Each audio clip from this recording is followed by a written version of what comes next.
श्री बद्र केदार सराबेती आप सभी को मेरा नमस्कार। स्वागत है कैरियर ब्राउ की इस बेहतरीन से प्लेटफॉर्म पे।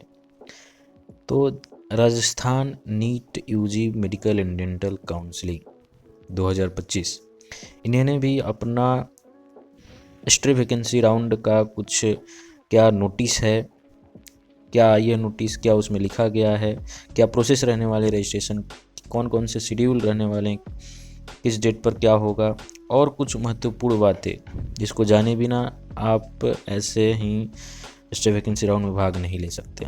तो इनका थोड़ा सा कुछ है, तो इसको देखेंगे क्या इन्होंने नोटिस में अपने निकाला है।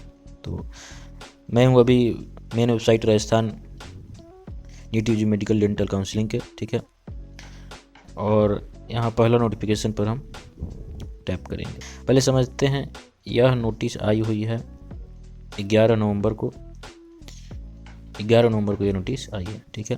देखिए, state UG counselling board Rajasthan के द्वारा यह निकाली गई, गवर्नमेंट ऑफ राजस्थान के द्वारा।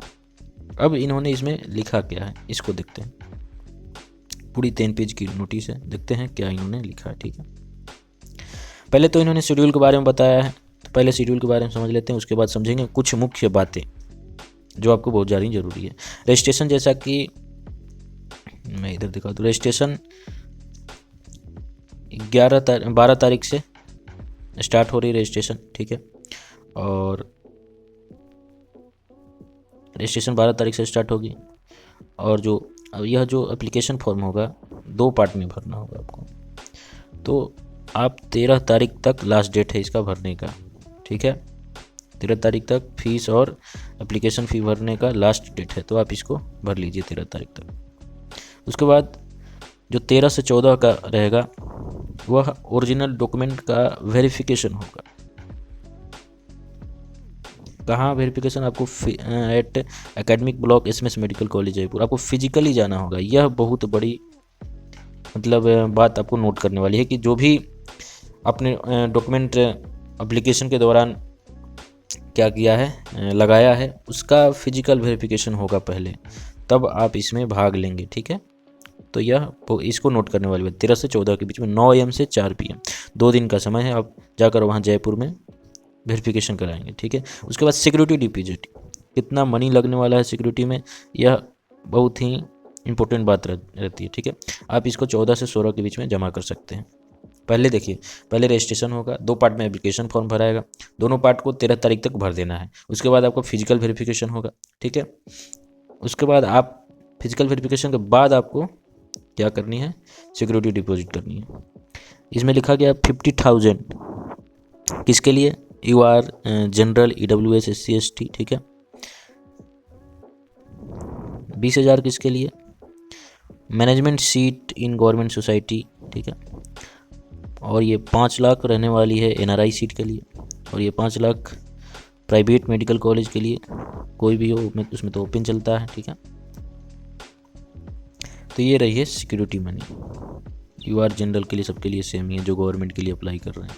और ये 2 लाख हो जाएगा, ठीक है।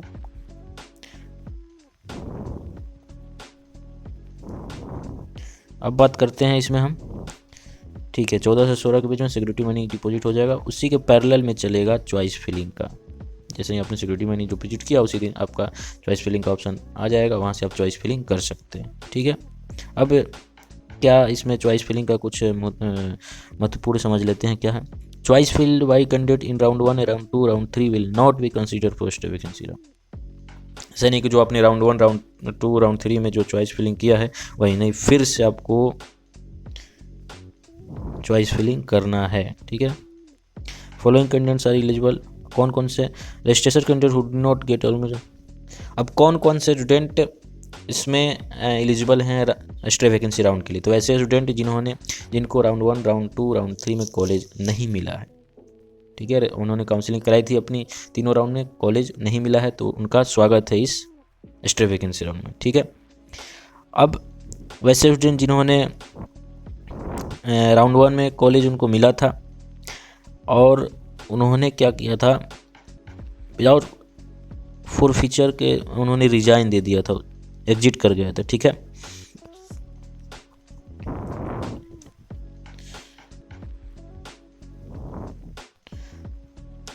और उसके बाद राउंड 2 में, राउंड 3 में उनको कॉलेज ही नहीं मिला, तो वैसे स्टूडेंट को भी वे अपना रजिस्ट्रेशन करा सकते हैं स्टे वैकेंसी राउंड में, ठीक है। और जिन्होंने राउंड 2, राउंड 1, राउंड 3 में अभी तक रजिस्ट्रेशन ही नहीं किया है, तो वे स्टे वैकेंसी राउंड में रजिस्ट्रेशन कर सकते हैं, ठीक है। तो यह रही कि कौन बच्चे कर सकते हैं। अब आपकी प्रोविजनल मेरिट लिस्ट आ जाएगी 16 तारीख को, 16 नवंबर को, और 17 तारीख को अगर आपने मान लीजिए चॉइस फिल कर दिया और लॉक नहीं किया तो वो ऑटो लॉक हो जाएगा 17 तारीख को, ठीक है। और जो रिजल्ट इसका आ जाएगा 17 तक आ जाएगा, और आप डाउनलोड कर सकते हैं 17 से 20 के बीच में, ठीक है।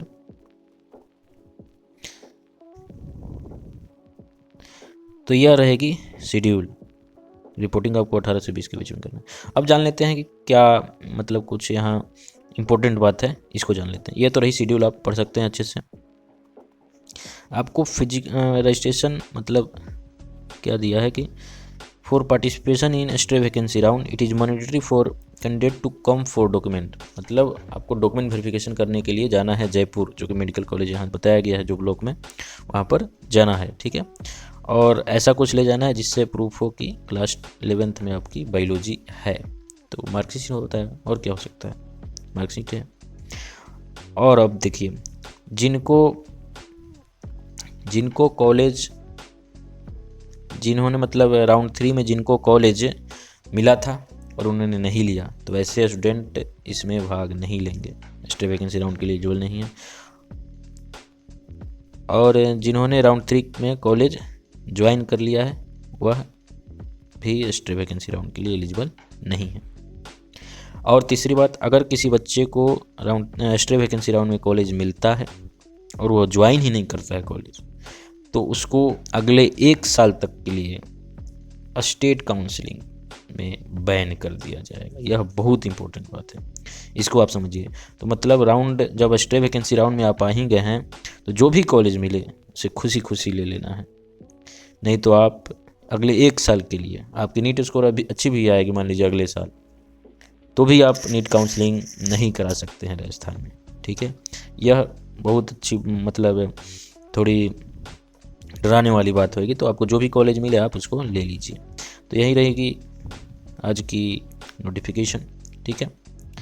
तो मिलते हैं अगले वीडियो में, तब तक के लिए धन्यवाद।